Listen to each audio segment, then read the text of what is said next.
আমারে বাঁচা, আমি তো মরে গেলাম। এ কি আরিফ তুই?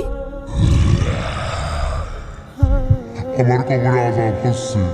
কেন বন্ধু, তুই তো আল্লাহর নেক বান্দা ছিলি, তোর কবরে আযাব হচ্ছে কেন?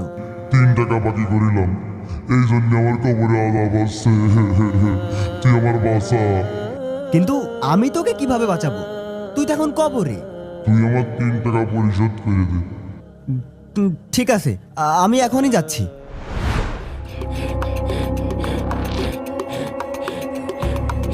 কি ভাই, কি লাগবে? আমার বন্ধু আরিফ 1 বছর আগে আপনার দোকান থেকে 3 টাকা বাকি করছিল। এই নেন, এই নেন সেই 3 টাকা।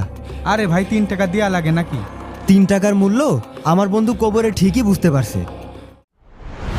বন্ধু, তুই আমার বাঁচালি।